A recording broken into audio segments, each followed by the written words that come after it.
To get started, I'd like to really thank Arthur Blank to start with, to be a part of an organization with such an amazing owner. What he's done, not just for this organization, this fan base, but what he does in the community of Atlanta. Just honored to be a part of it again. And then to be with a head coach, which I love and really believe is the best in football. To be back with him, it's just it's beyond exciting, and can't wait to get started with these guys. Can't wait to get started with this entire defensive staff, these players. It's just it's coming home for me, you know, and I'm honored and I'm grateful, and I'm in a very amazing place in that way. Can you just tell us a little bit about how, the process went with you leaving New York and do the interview process, and now, being hired back here where, a place where you're very familiar? Yeah, so obviously the change was made at the defensive coordinator position. It wasn't too long after that Raheem gave me a call and asked if I was interested, and obviously I was, for so many reasons. And so then we set up the interview, and it was. It's funny because Raheem and I have a very close relationship, but I love the fact that we turned this interview into a very official interview where it wasn't just Raw and myself just chopping it up like buddies. Like it was, I thought they were very thorough, asked amazing questions, and it was a great opportunity for myself to really get to know, and for them to get to know me, everybody else in the organization that I didn't have previous experience with. So. It was an amazing interview process, and ultimately they chose myself, which again, so grateful, so excited. Getting to come back here, the place you mentioned is like home, and working with Raheem, who you have a really good relationship, kind of a no-brainer in many ways when they offered you the job. Absolutely, yeah. And this really, over the 6 years I was here, became home to us. My daughter, she graduated from here. Both boys went to high school here and spent a lot of time here. All my children, my wife, they've embraced Atlanta as home, and an opportunity to come back is just my wife is excited, my children are excited, I'm excited. So it just was a no-brainer in so many ways.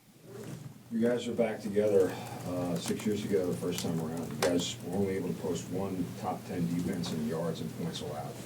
Why will things be different this time around? I'm a different human being, and he is as well. It was just, as much as I'd like to say, I wish we would have stayed these past 4 years and never left and just kept it rolling. We needed that opportunity to leave. He needed it to leave to really get to know Sean and the way he did things, and for myself to spend 4 years with Robert Saleh and the rest of the coaches that I got exposed to in New York. It just provided just unbelievable growth, not just schematically, but how to build a defensive roster, how to communicate with the building, all of it. So I really believe, although my core principles are the same in many ways, my football brain is in a completely different place, and I'm really excited for Raheem and myself to, I'm gonna spend the first 2 weeks here to really self-scout and assess what they did last year.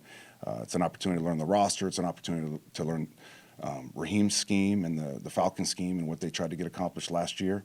And then after a couple weeks of that, then we're gonna sit down and get into the lab, and this is what I think we can integrate what we did in New York. This is what we can refine that you were doing. This is something that we need to eliminate and really provide and create something that's maybe never been done before from a schematic standpoint. So excited about that too. Coach, talk about the scheme, about the 4-3, 3-4. I know people make a lot about what base defense you want to run, but what goes into that process of basically choosing? You talk about growing in defense. So what goes into the thought process as far as whether we run the 4-3 or 3-4 in our base, and then how do we then, like you're talking about the self-scouting, so how do you then choose what you're going to run and then assess the talent that you have to be able to have some success in that scheme? Yeah, it's interesting because defensive football has changed in so many ways. Like if we look back 15, 20 years ago, like there was 3-4 teams and there was 4-3 teams, and you were one or the other.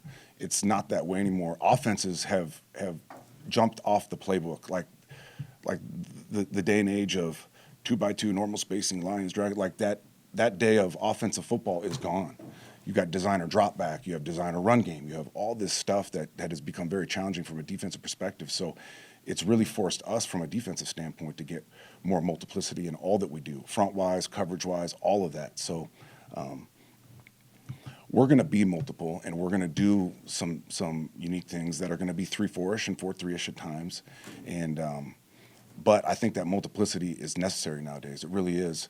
Now it's just being very cognizant of the fact is you don't want to dilute it with too much stuff, you know. So this next 2 weeks, learn his stuff, and then after that, when we get into the lab, creating something really unique and new, but at the same time, not making it so big that we're paralyzing the players, you know. And then to your point, really refining also to the men's that we have, you know, and the players that are here on this roster right now, and what are their strengths, so we can feature them as best we can. So a lot of work to be done, but it's the type of work that you know, you wake up in the morning, you're fired up to get started with. Is there anything from your coaching experience when you were interim coach that you felt like can help you as a defensive coordinator? Absolutely. Not just as a defensive coordinator, really as an assistant to Ra too, you know. I learned even more than I knew the value of truth tellers on your staff. You know, I think sometimes as an assistant coach, you take it as I'm going to eliminate every problem from the head coach's table so he can just thrive and do his thing.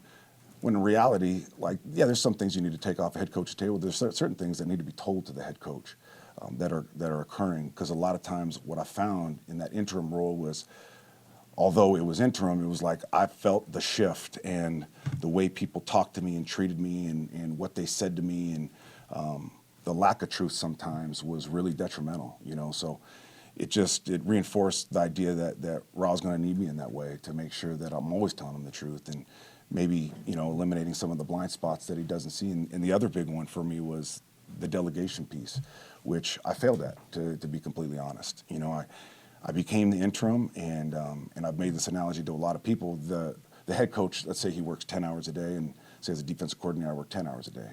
Well, when Robert Saleh was fired, his 10 hours didn't go anywhere, you know. So like it became a thing, and there is an element of a failure for myself in that way, because I didn't delegate. I just took it all on myself. In my mind's eye, I was trying to create continuity, and I didn't want to fracture the staff, and he's the coordinator, now I thought the best thing for me to do at that point in time was just try to keep everybody in the same role that they had, just so we could keep things rolling.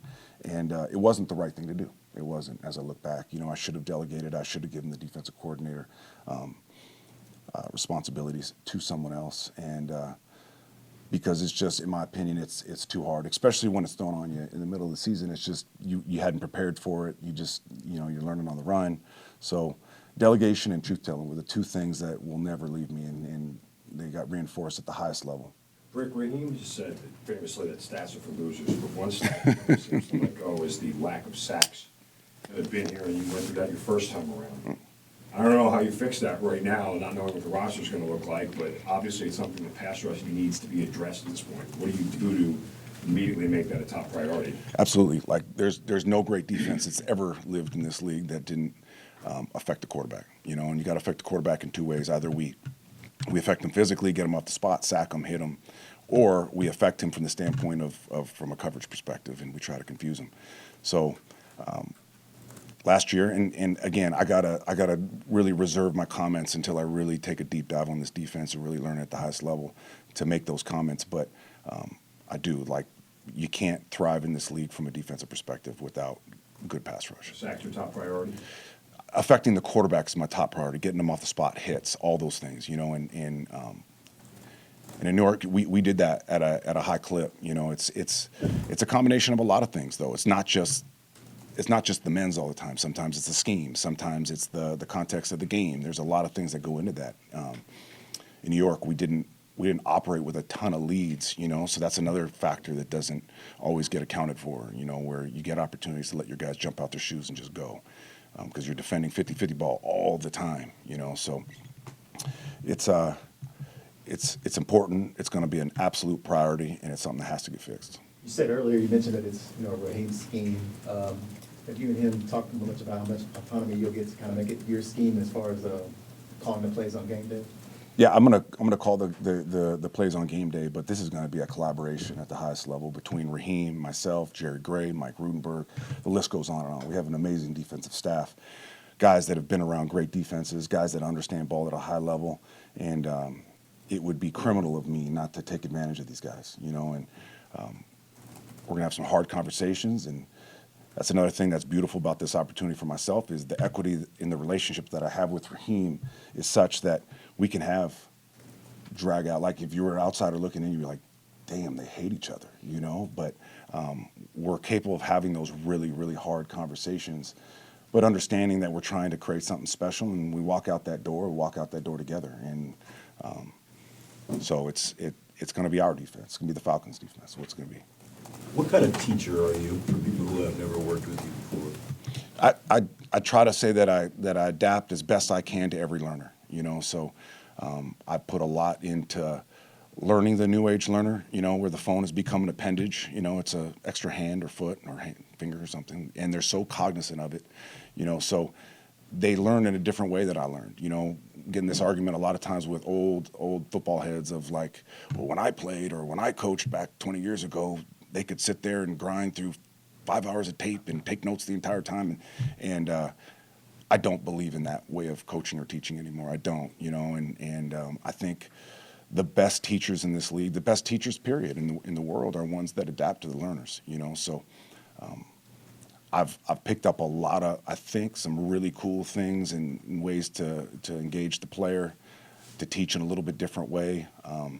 And I look forward to learning from all these guys in this building of even more ways to teach. So what type of teacher? It depends on the learner. It really does.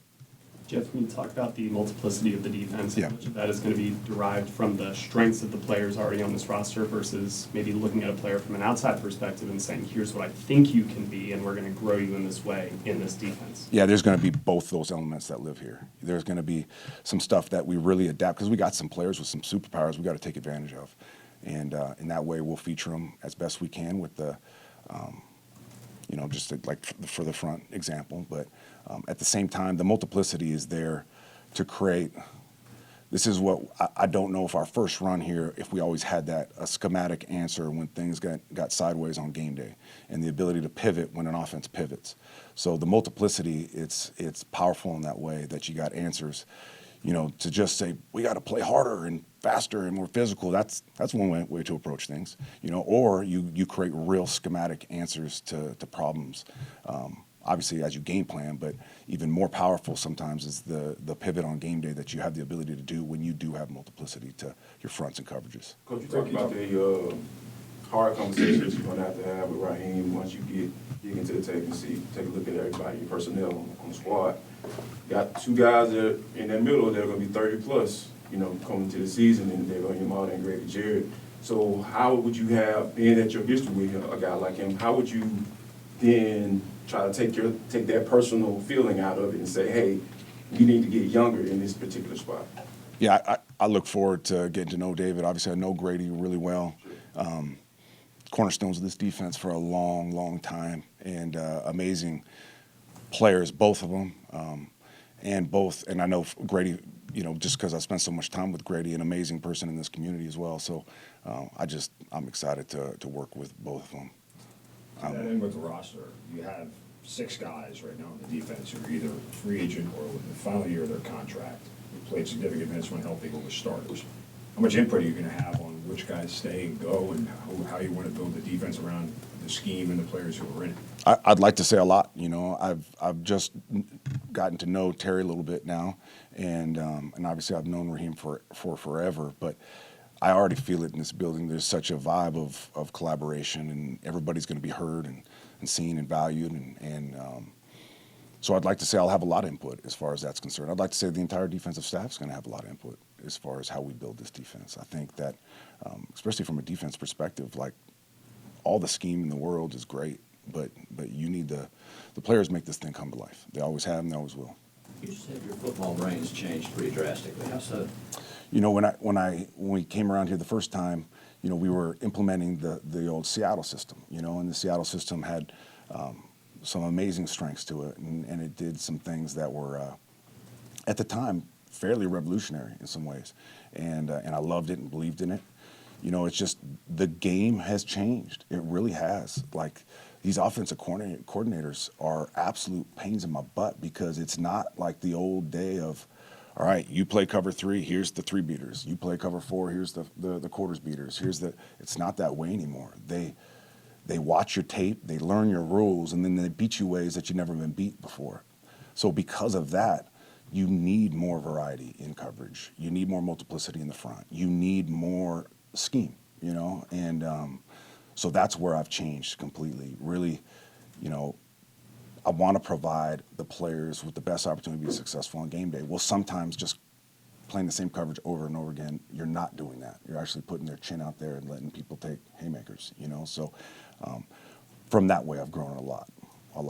You also said the two of you and Raheem get together, maybe create something that hadn't been seen before. How far can you take that thought of, you know, a literal blank slate defensively, and they're doing all this differently, so maybe we try something completely different.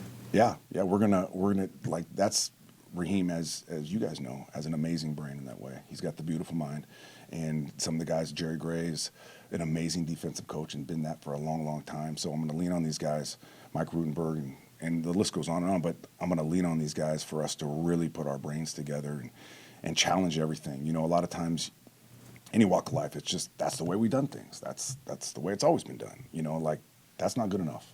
You know, I want to know the whys behind it all. You know, and then ultimately, I want the players to understand the whys as well. So, you know, we're gonna grind. It's gonna be fun. It's gonna be exciting. It's gonna be hard. It's gonna be long hours, but it's gonna be absolutely worth it at the end of the day.